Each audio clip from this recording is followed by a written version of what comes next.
Please excuse us, we are working with a new gimbal. Can you imagine getting a fucking house for $1,700 in New York City? Holy shit, holy moly, holy guacamole, whatever the hell you want to say. All right, we're back at the property that we are fixing. If you watched the last video, me walking through it and kind of explaining what we were gonna do, and now we've actually done it. Let's go inside. My contractor, look how they write. Comment what you think that actually says. I think it says, please leave the packet, sad, door, back door, thank you. If you guys can remember from before, this place literally had no light. All of these walls were wood panel, I believe. There was none of these can lights in here, and we're working. We didn't know if we were gonna try to salvage these floors, but now we've just decided to completely just change them. There used to be the rug here, we got rid of it. This was the living room. This wasn't as open. We kind of opened it up a little bit more. Again, like I said, this is a rental. We're not going all out with the finishes, but we are still going to put some top quality finishes. Please excuse us, we are working with a new gimbal that we don't know how to use. So if you know how to use a gimbal and you want to help us out, please help us out because we lost Derek. We got the kitchen. If you remember, there was a fridge here. We just sold it. Literally we just sold that fridge. So now you can see that we've got this open layout. This was all open. The plumbing was underneath. And this is where the sink area was. So I'm hoping that my editor put like a little thing here, like right here, and just show like the video of the last one of where this was a sink area, and now it's a bathroom. So check this out. This is a pocket door. What's up, bitch? Like I said in the last one, so the person is gonna be doing the cooking here. So the stove is right here. But if someone wants to use the bathroom, they kind of have to go like kind of past them. So I wanted to know what you guys thought about that. Like if that was kind of weird, or you guys kind of like fuck with it, like you really don't care. Like if you're gonna blow up the bathroom where like your mom's cooking, like we're gonna go all the way upstairs. I'm gonna show you guys all the floors that we chose, the bathroom, the closet that we made. The property still needs work. I think from now, we need about 2 weeks still till we're done and ready to be rented. But right now, I'd say we probably spent around $17,000 to $20,000. I haven't been here in 3 weeks. If you didn't catch the beginning of the video, I'm a real estate agent. Call me, text me if you want to sell your house in New York City. So this was the bathroom. Just a little bit of a tip that we had. So this is actually the original one. So I looked up on Amazon how much one of these kits cost, and it was about like 150, like 200 bucks. And I was like, I'm just gonna take this one off and just spray paint it and then just put it right back on. There was literally nothing wrong with it. I wanted to change it because it was like silver platinum-ish. So these are the floors that I decided to choose.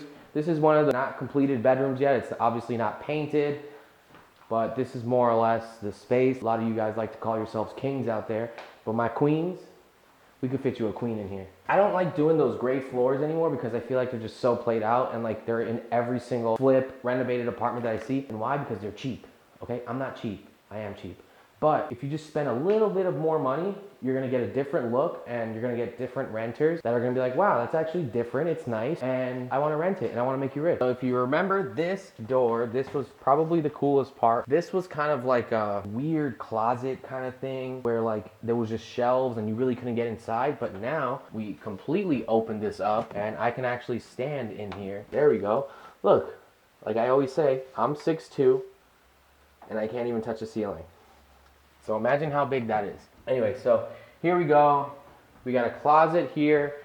Nice size closet. Still needs to be finished, but good size, you know. You can't complain. I mean, I'm from New York City. This is Pennsylvania. This whole house will probably rent for $1,800 when it's all said and done. Can you imagine getting a fucking house for $1,700 in New York City?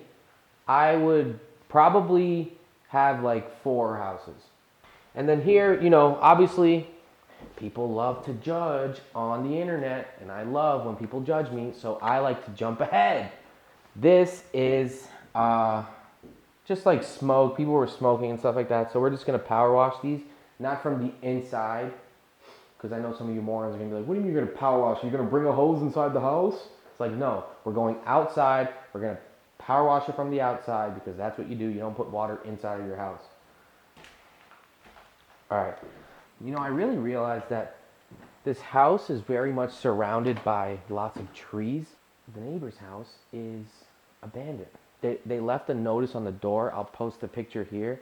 We'll just blur out the address because I don't want to like blow her spot up. When you don't pay your taxes on your house, then the county can probably reclaim the house, and it could be called tax sale, an upset sale. There's so many different names for it, but it's a shame because it feels like you never just own your house, you know? Like, how can I just own my house and then like I forgot to pay the taxes like 2 or 3 years and then they just come and take it. So that happens to a lot of people, and I'm trying to get her out of it so that way when she sells it, or she can sell it before the county gets to her. All my people watching from the East Coast, there was a hurricane. Ooh. So what does a hurricane mean? Look what happened to my poor house. Holy, yeah, holy shit, holy moly, holy guacamole, whatever the hell you want to say. I don't care. This is what happened. A huge tree, which I can't really tell if it's the neighbor's property or our property. But right now, since the neighbor's is vacant, what the fuck is that? It's like someone drilling. This place looks like a junkyard. This and next door. But this is going to be cleaned out. Give us like 2 weeks. When we come back, you're going to see grass cut. This tree, we've got to do something with it. I don't know what it is. Maybe a lightning struck. Should have struck my head because I'm starting to lose money on this deal. This fell, so I don't know who it really belongs to. I'm going to say that it belongs to them. But it looks like it's like right in the middle, so I guess we'll just take care of it because the person who's going to rent here is not going to want to see this. And yeah, so that's about it. You know, that's what we're up to right now. That's what I've been up to. That is a little bit of a recap. What's going to be the end product here? What are we doing next? What's our next video? I'm very excited that I'm hoping to be giving you some more content on New York City apartments. If you want to see something like that, I can do that as well. I've been showing apartments between $800 all the way up to $2 million. So let me know, get in contact with me, get interactive, comment, like, subscribe, DM me, follow me on Instagram.